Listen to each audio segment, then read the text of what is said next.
एक और जो चीज है कि स्क्रीन टाइम हमारा, वो घर में बैठने की वजह से हमारा स्क्रीन टाइम बहुत ज्यादा हो रहा है। और होता यह है कि जब हमारा स्क्रीन टाइम बहुत ज्यादा होता है तो इसके भी हमारे मूड पर इफेक्ट्स होते हैं, इसके भी हमारी मेंटल हेल्थ पर इफेक्ट्स होते हैं। आपने देखा होगा कि बच्चे भी जब बहुत ज्यादा स्क्रीन टाइम उनका हो जाता है तो उनमें एक एग्रेशन सा आने लगता है। और इसी तरह से बड़ों के अंदर भी आप देखते हैं कि एक चिड़चिड़ापन और इरिटेबिलिटी नजर आने लगती है बहुत ज्यादा स्क्रीन टाइम के बाद। तो उससे भी जरूरी है कि आप स्क्रीन टाइम को लिमिट करें और ब्रेक्स लें। अगर आपका काम ऐसा है कि आपकी जॉब या व्हाटएवर वो ऑनलाइन ही एक्टिविटी है तो उसमें आप ब्रेक्स जरूर लें। और अगर आप मुसलसल स्क्रीन के सामने बैठकर काम करना है तो आप कुछ देर के लिए हर आधे घंटे के बाद 5 मिनट्स के लिए अपनी आंखें बंद कर लीजिए, थोड़ी देर के लिए रिलैक्स करें, अपने माइंड को भी रेस्ट दीजिए। इसी तरह से कुछ वीडियो गेम्स का बहुत आजकल ट्रेंड है, स्पेशली लॉकडाउन के दौरान अक्सर लोग जो है वो खेल रहे होते हैं, काफी टाइम इस पर स्पेंड कर रहे होते हैं। तो उसमें भी थोड़ी सी इस चीज को देखिए कि जो वीडियो गेम्स का कंटेंट है, हम जो वीडियो गेम्स खेल रहे हैं वो कोई इस किस्म की हो जो रिलैक्सिंग हो, बजाय इसके कि हम कोई ऐसी खेलें जो कि मजीद स्ट्रेस में ऐड करें। ठीक है, तो इस चीज पे थोड़ा सा देखिए। और ऑफलाइन एंड ऑनलाइन एक्टिविटीज में थोड़ा सा हमें बैलेंस करने की जरूरत है, बिकॉज घर में रहते हुए बैलेंस करना मुश्किल है लॉकडाउन के दौरान। ये हमें कहीं ना कहीं खुद पर रिस्ट्रिक्शन लगानी होगी। आप रिमाइंडर्स लगा दें अपने फोन पर जो कि एवरी 30 मिनट जो है वो रिंग करे, आपको रिमाइंड करवाए कि now you have to take break for at least 5 minutes, off screen हो जाए आप 5 मिनट के लिए। तो ये रिमाइंडर्स लगा दीजिए। अच्छा, फिर एक और जो इम्पोर्टेंट चीज है वो है, क्योंकि हमें पता है कि इंसान जो है इट्स अ सोशल एनिमल। और हम आज कोविड की वजह से एक सोशल आइसोलेशन में जा रहे हैं। ठीक है, आइडियली स्पीकिंग इसको फिजिकल आइसोलेशन कहना चाहिए था, लेकिन हम इसको सोशल आइसोलेशन कह रहे हैं। फिजिकल आइसोलेशन रिक्वायर्ड है कोविड की प्रिवेंशन के लिए। सोशल आइसोलेशन उस तरह से रिक्वायर्ड नहीं है कि we can still stay in touch online. Telephones हैं हमारे पास। अब तो आज से शायद अगर यही 10-15 ईयर्स पहले ये पैंडेमिक आया होता तो लाइफ बहुत ज़्यादा मुश्किल हो जाती, कीपिंग इन माइंड कि हमारे पास ये जो आज फैसिलिटीज़, वीडियो कॉल की फैसिलिटी अवेलेबल है, ये तब नहीं थी।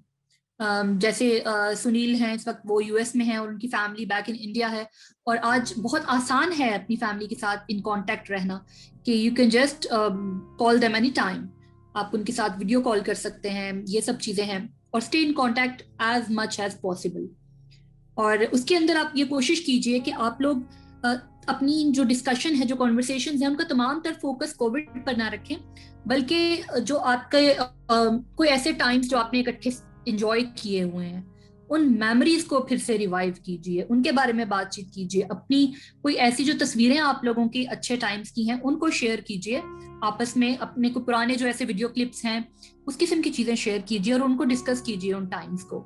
तो ये जब हम ऐसा करते हैं तो देखा यह गया है कि हमारे माइंड के अंदर वही एरियाज एक्टिवेट होने लगते हैं जो कि उन एक्सपीरियंसेस के दौरान हुए होते हैं। तो it's like reliving those playable moments. और इसका भी डेफिनेटली आपकी मेंटल हेल्थ पर एक अच्छा इफेक्ट आएगा। स्टे इन टच और कोशिश करें कि आप ने डेली का अपना रखना है कि आज मैंने फलां से बात करनी है, या कल मैंने किसी नए मतलब आप जो पुराने फ्रेंड्स होते हैं, हम कितना अरसा हो चुका होता है, हम कभी कांटेक्ट में नहीं रहे होते due to some busy routines और समथिंग, हम आउट ऑफ टच हो गए होते हैं।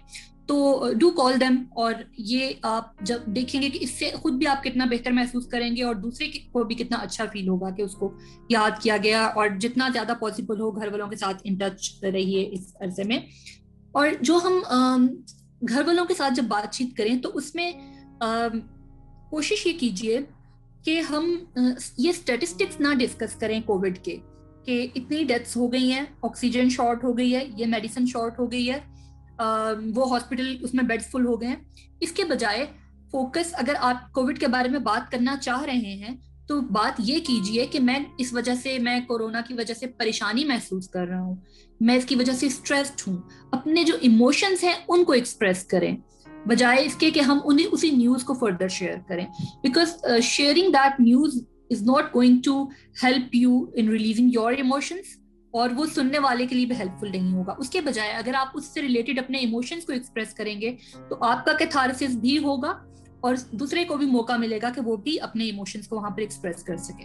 ठीक है, तो घर वालों के साथ आप ये बिल्कुल बात कर सकते हैं कि वो भी इस बारे में बात करें कि वो कैसा इस वक्त महसूस कर रहे हैं। बाजुकात हम दूसरे के लिए कुछ कर नहीं सकते, सिर्फ उसको सुन सकते हैं, और दूसरे का अपनी बात कह देना ही बाजुकात काफी रिलीविंग हो जाता है। ठीक है, तो ये चीज कीजिए कि वो अपने इमोशंस को एक्सप्रेस करें कि वो इंट्रैप्ड फील कर रहे हैं, वो थ्रेटन फील कर रहे हैं, हेल्पलेस फील कर रहे हैं, वो क्या कर रहे हैं, उनके इमोशंस को एक्सप्लोर करें इसके हवाले से। फिर कुछ पॉजिटिव चीजों को अपनी लाइफ के अंदर हमें इस टाइम पर ऐड करने की बहुत ज्यादा जरूरत है। वो पॉजिटिव जेस्चर्स क्या हो सकते हैं, जैसा कि ये अबू बकर का एक ये जेस्चर है, ये वेबसाइट डेवलप करना और ये एक प्लेटफॉर्म प्रोवाइड करना। तो ये इसका लोगों को तो जो बेनिफिट होगा सो होगा, लेकिन पर्सनल लेवल पर आप खुद सोचिए कि जो शख्स ये प्लान इसको इम्प्लीमेंट कर रहा है और इस प्रोजेक्ट को लेकर चल रहा है, जिसकी नीयत ये है कि इसकी वजह से, मेरी वजह से, इस इनिशिएटिव की वजह से लोगों को फायदा होगा, तो इसका बहुत बड़ा पॉजिटिव इम्पैक्ट आपकी अपनी मेंटल हेल्थ के ऊपर आता है।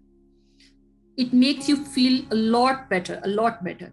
तो कोई भी ऐसा एक्ट आप कीजिए जो कि इस वक्त दूसरे किसी को बेनिफिट कर रहा हो, जिसके अंदर आप किसी को इस टाइम पर फाइनेंशियल हेल्प कर सकते हैं, या और किसी किस्म की कोई रिसोर्सेज कुछ चाहिए हैं वो भिजवा सकते हैं, इस तरह की चीजें जो भी हैं वो कर सकते हैं। हेल्थ लाइन जो हमारे फ्रंट लाइन वर्कर्स हैं उनको सपोर्ट किया जा सकता है, उनके लिए गिफ्ट्स भिजवाए जा सकते हैं, उनके लिए खाने पीने का सामान ऑर्डर किया जा सकता है। तो इस किस्म की कई चीजें हैं जो कि इस टाइम पर की जा सकती हैं। Express your love and care to your loved ones. बाज़ वक़्त हमें लाइफ में due to some many reasons, बाज़ वक़्त हमारी पर्सनालिटी इतनी एक्सप्रेसिव नहीं होती, या बाज़ वक़्त हमें मौका नहीं मिला होता। और अब कोविड के अरसे में हम देख रहे हैं कि इतनी अनसर्टेनिटी है कि every day you get to hear कि फ्लां की डेथ हो गई है, वो उसको मैं जानता था उसकी हो गई है। So this is the time के आई थिंक इसमें हमें इस चीज पर फोकस करना चाहिए कि जो हमारे रिलेशंस हैं हम इस वक्त उनको बेस्ट पर ले आए, बेस्ट पॉसिबल पर ले आए, उनकी क्वालिटी को इम्प्रूव करें, उसमें एक्सप्रेशन, उसमें प्यार जो है उसका इनपुट डालिए और कोशिश करें कि उसको हम बेहतर करें, क्योंकि इस वक्त यही बॉन्ड्स हैं जो हमें बेहतर फील करवा सकते हैं। इस वक्त बाहर से हेल्प नहीं है, इस वक्त हम आपस में ही हैं। इस वक्त हमारे घर के अंदर एक दुनिया और हमने उसी दुनिया के अंदर इस वक्त सारे रिसोर्सेज जनरेट करने हैं।